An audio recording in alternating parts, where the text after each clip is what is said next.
Agora, vamos iniciar a nossa aula de número 28, voltando a falar da parte de probabilidade. Ficou uma questão no ar aí pra gente, lembra lá? Questão de número 57, eu acho. Vamos dar uma olhada nela aqui? Questão de número não, questão de número, tá aí, 57 pra gente. Aquela questão que eu deixei já comentada, né, falada, que é a questão da Polícia Federal de 2014, vamos ler. Um batalhão é composto por 20 policiais, 12 do sexo masculino e 8 do sexo feminino. A região atendida pelo batalhão é composta por 10 quadras. Em cada dia da semana, uma dupla de policiais policia cada uma das quadras. Com referência à situação, julgue o item subsequente. Pessoal, só um detalhezinho, que não sei se alguém já se tocou desse tipo, eu também não lembro se eu já falei disso aí, mas fica aqui a nossa ressalva. Muitas vezes o texto ele trabalha com vários outros assuntos, tá? Então pode ser que a gente não utilize todas elas para a mesma questão, tá? Mas por isso que pode alguma questão a gente lê, mas por que o cara falou isso aqui? Não, porque podem ter outros itens na questão que aí não é especificamente para o nosso caso, tá certo? Bom, beleza?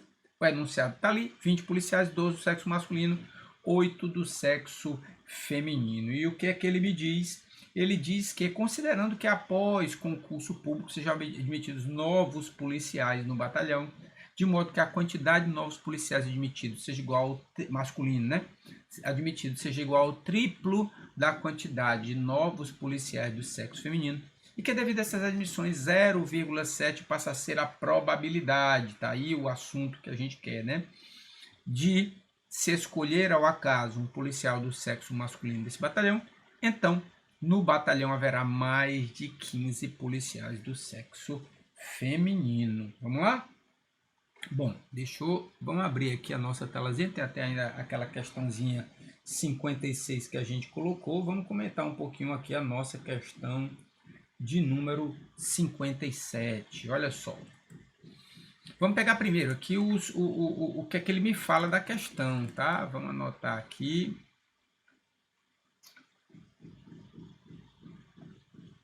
Vou pegar aqui.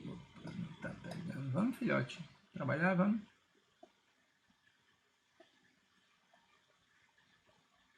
57.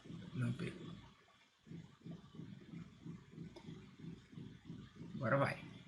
57. Bom, o cara diz o seguinte, na nossa questão, ele fala que são 20 policiais. 20 policiais. Sendo do sexo masculino são 12. Do sexo feminino são 8. Beleza. Fala mais um monte de coisa, mas ele diz o seguinte, que foram admitidos novos policiais no batalhão. Novos policiais. Então, X novos policiais, tá certo? Foram admitidos X novos policiais. Sabendo que, de modo que a quantidade de novos policiais do sexo masculino seja igual ao triplo da quantidade de novos policiais do sexo feminino. Então a ideia é o seguinte, baseado nesse X, eu sei que a quantidade do sexo masculino é igual ao triplo do sexo feminino. Perfeito? Tranquilo? Belezinha.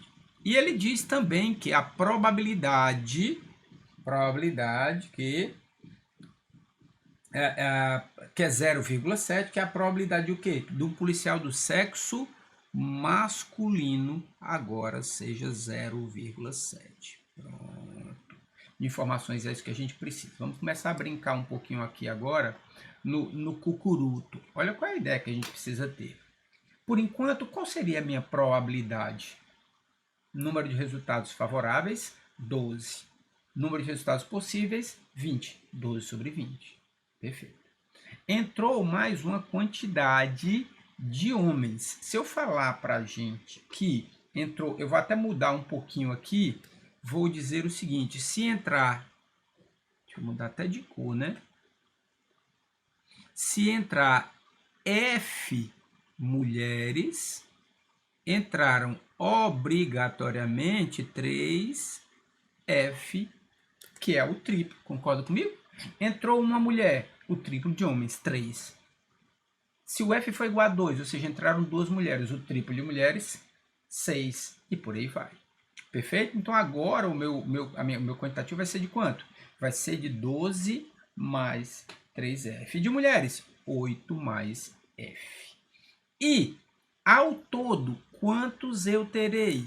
Tá? É isso, vou até mudar aqui, ó. Ora, entrou 3F mais F mais 4F, ou seja, o meu... Opa, 4F. Ou seja, o meu X aqui é o mesmo que o quê? Que 4F. Caiu a ficha? Caiu a ficha? Como subtrair X? Esquece esse X. A ideia é que você tem uma quantidade de mulheres que vai entrar, F. O triplo é o de homens, 3F. E se eu somar 3F mais F, ou seja, o total de homens mais o total de mulheres, 4F, o total de pessoas que entrou. Daí eu penso assim, vamos para cá, olha só. Se a minha probabilidade de agora do sexo masculino é 0,7, nessa situação, como é que eu calculo a probabilidade? Regra geral. Número de resultados favoráveis, 12 mais 3F. Sobre número de resultados possíveis, 20 mais 4F. Isso é igual a 0,7, que é 7 sobre 10. Caiu a ficha. Muito mais matemática do que a probabilidade, mas caiu. Precisamos ter aquela ideia da nossa regrazinha da divisão. Perfeito? Agora é matemática. Deixa eu sumir um pouquinho aqui, que eu vou para esse espaçozinho vazio aqui que eu tenho aqui, ó. Produto dos extremos é igual ao produto dos meios. Eu tenho 12 vezes 10, 120. Mais 3F vezes 10, 30F. Isso é igual a 20 vezes 7, 140. Mais 4 vezes F, 28. Ou 4F vezes 7, 28F. Ok? Vamos fazer esse cálculozinho agora. Quem tem F de um lado, quem não tem do outro, fica 30F menos 28F é igual a 140 menos 120. Assim, eu terei que 2F é igual a 20. Logo, meu F é igual a 10. É igual a 10. Beleza? Então, se eu tenho o F igual a 10, a minha quantidade, né, vai ser quanto? 18. A de homens 3F vai dar 30 mais 12, 42. O total de policiais agora vai ser 4F, 4 vezes 10, 40 mais 20, 60, que bate direitinho, ó, bate direitinho. E se eu pegar a probabilidade de total de homens, 42, total de policiais, 60, vai dar exatamente o meu 0,7. Perfeitinho, eu acho que ele fala que é mais, né? Ele dá uma quantidade de mulheres aqui. Deixa eu abrir aqui os meus alfarrábios. Acho que ele dá mais de 15, né? Ih, fechou aqui a tela. Está demorando um pouquinho. Vamos para cá, né? Vou ver aqui, está direto na própria questão.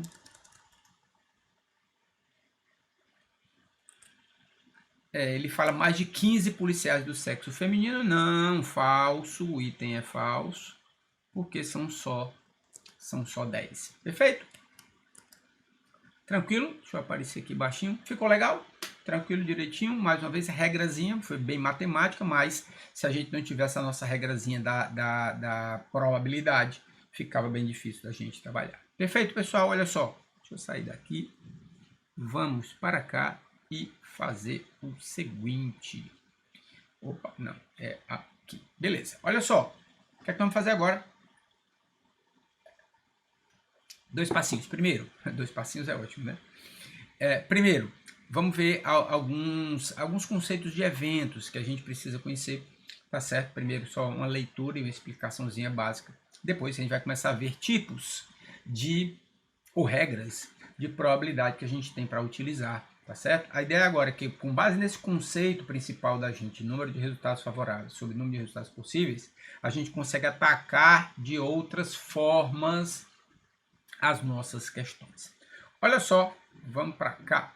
Olha aí, o que é que já está nesse textozinho aí para vocês, rapidamente, para a gente colocar essa parte que eu estava falando de tipos de eventos, tá certo? Alguns conceitos bem simples, outros já um pouquinho mais tchutchuquinha da melhor qualidade. Vamos dar uma lida? O evento certo é aquele com 100% de certeza de acontecer. Vou jogar um dado e pergunto qual é a probabilidade desse dado dar um número menor do que 7, é 100%, não é não? Ora, se todos os resultados favoráveis, são 6, são iguais aos números de resultados possíveis, que são 6 também, a minha probabilidade dá 100%, eu digo que esse evento é um evento certo, perfeito? Evento impossível é justamente o contrário, é um evento que nunca acontecerá, e com perdão aos meus amigos gaúchos e colorados, mas a probabilidade do Inter ser campeão da Série A agora, desse ano, é um evento impossível, porque está jogando a Série B, né? Então, perdão. Né? Normalmente eu fazia com o Vasco, né? Mas o Vasco subiu. Quem sabe ano que vem a gente faz uma propaganda, né? Faz um evento impossível, né? Não faço não, faço não. Eu apanho também todo mundo aqui. Perfeito. Esses outros dois conceitos a gente vai precisar, e aí eles são bem legais. Primeiro, deixa eu trocar aqui, situações ou eventos excludentes, ou pode vir também mutuamente excludentes. O que vem a ser um evento, uma situação mutuamente excludente? É quando eu tiver dois eventos. E esses eventos, um exclui o outro. E, juntos, ambos as suas probabilidades têm que dar 100%. Como eu coloquei para vocês aí, o cara e coroa. Tá certo? A gente já tem alguns casos, algumas questões que aparecem assim, que o cara diz que faz uma moeda viciada. Por que uma moeda viciada? Porque normalmente o cara e coroa é 50% para cada um.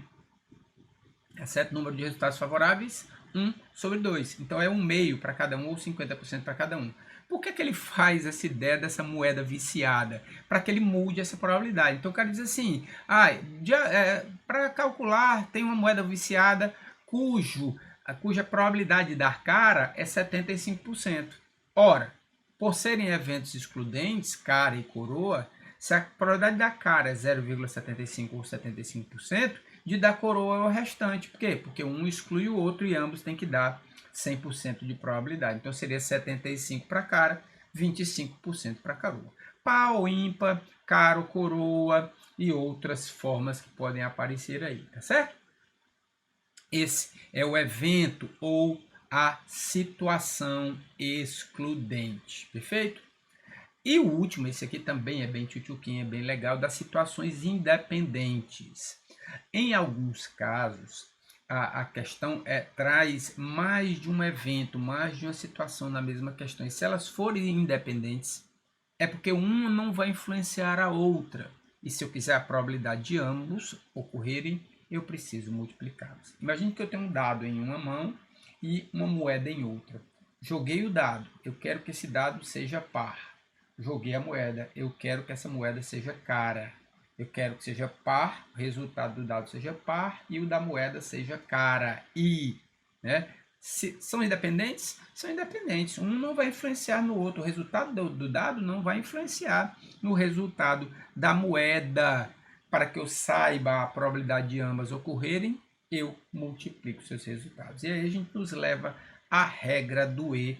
Vamos falar um pouquinho sobre essa regra do E, né, para bater direitinho esse meu conteúdo aqui, nessa minha regra da probabilidade. Olha só, apagar aqui a nossa telazinha, né?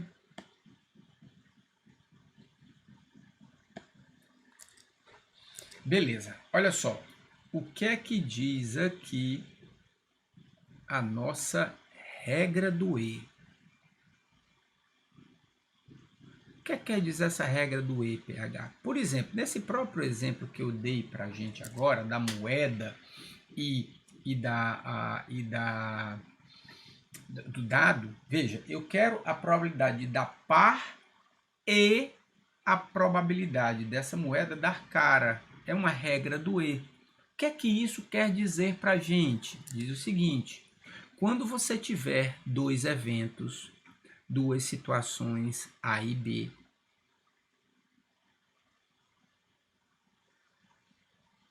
se a questão te pedir a probabilidade desses dois eventos acontecerem ao mesmo tempo, ou seja, a probabilidade do evento A acontecer e do evento B acontecer, o que é que eu faço?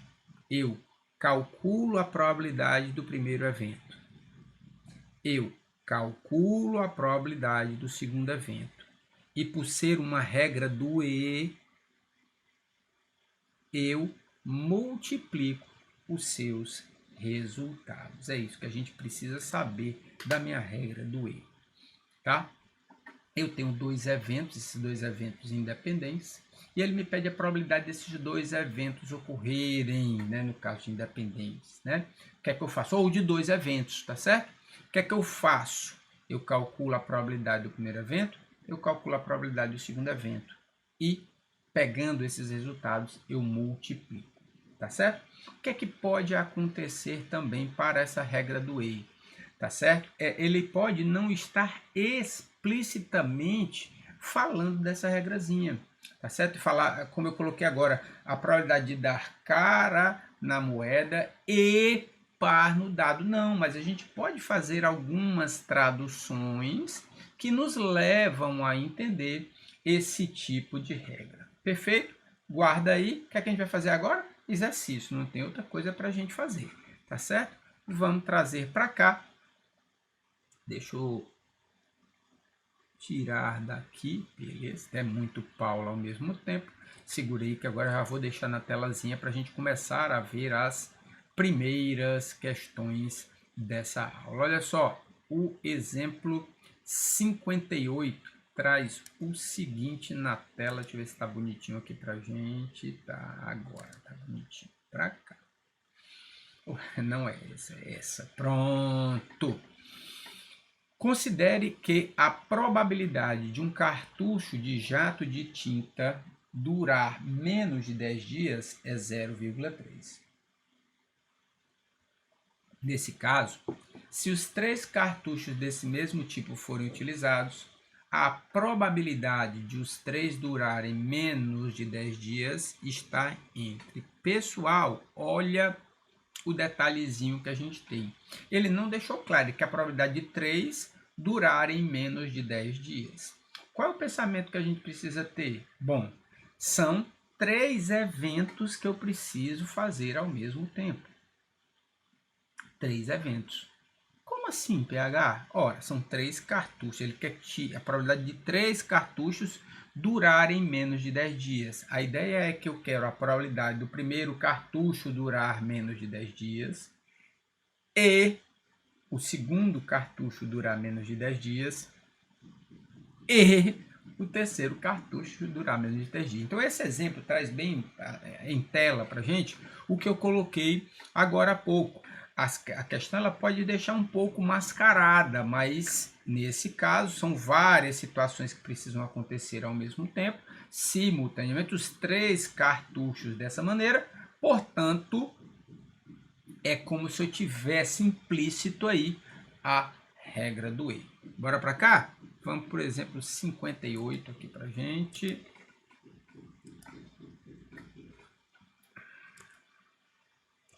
Aqui. 58 fala da probabilidade de 3 cartuchos. O que é que tem esses 3 cartuchos aqui? Durarem menos de 10 dias. A ideia que eu preciso ter é o quê? É a probabilidade do primeiro cartucho, do cartucho 1, do cartucho 1 durar menos de 10 dias e a probabilidade do segundo cartucho durar menos de 10 dias e a probabilidade do terceiro cartucho durar menos de 10 dias. Pronto. questão e é muito bem clara a ideia da nossa questão. Ele já me dá que a probabilidade de um cartucho durar menos de 10 dias é quanto? 0,3. Então vai ser, ó, 0,3 para o primeiro cartucho, 0,3 para o segundo cartucho, 0,3 para o terceiro cartucho. Logo, se é a minha regrazinha do E, mesmo que implícita, né?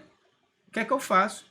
Multiplico esses resultados. Eu vou ter 3 décimos, 3 décimos, 3 décimos, multiplicando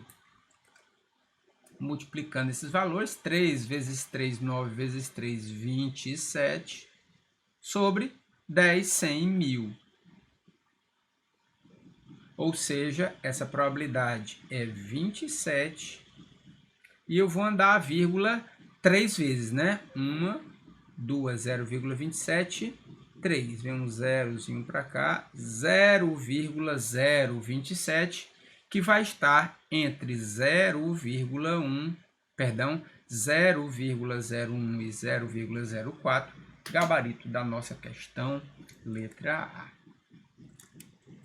Ficou tchutchuquinho, meu povo, aí? Ficou legal, tranquilo nessa daí, belezinha?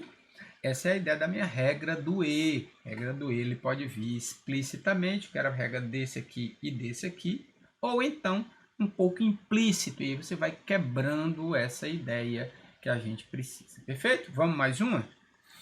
Vamos mais uma. Deixa eu trazer aqui mais uma para a gente aqui.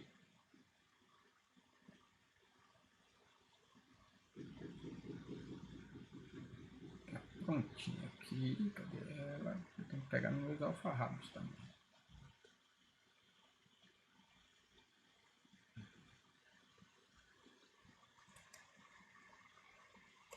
Vamos lá, deixa eu trazer para cá. Tá aí ela. O rito processual de análise de determinado tipo de processo segue as 3 seguintes fases. Instrução. Após a apresentação da representação das provas, o juiz decide pela admissibilidade ou não do caso. Julgamento. Admitido o caso, o juiz analisa o mérito para decidir pela perda ou não do representado. A penação. Ao culpado, atribui uma pena que pode ser ou pagamento de multa ou prestação de serviços à comunidade. A partir das informações acima, considerando que a probabilidade de que ocorra erro na decisão da primeira fase seja de 10%, da segunda de 5% e da terceira 3%, e que a ocorrência de erro em uma fase não influencie a ocorrência de erro em outras fases. Marca isso, meu povo, isso aqui é importantíssimo. Não há influência. E aí, qual é a ideia que você precisa ter nesse caso? São situações independentes. Erro na instrução, no julgamento e na penação são erros, são situações independentes. E ele pede para julgar o próximo item, dizendo que a probabilidade que ocorram erros de decisão em todas as fases do processo é inferior a 0,1%. Vamos para cá. Deixa eu apagar aqui para a gente, né?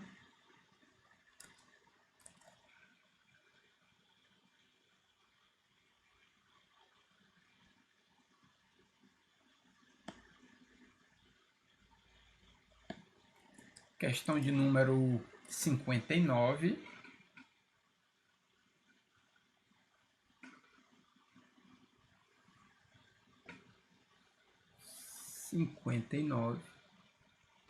Bom, ele quer a probabilidade de ocorrer erro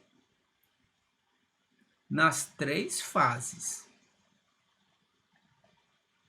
Ou seja, o cara quer a probabilidade que haja erro na primeira fase, vamos nós, e a probabilidade de que haja erro na segunda fase e a probabilidade que haja erro na terceira fase. Podemos analisar de 2 maneiras essa situação.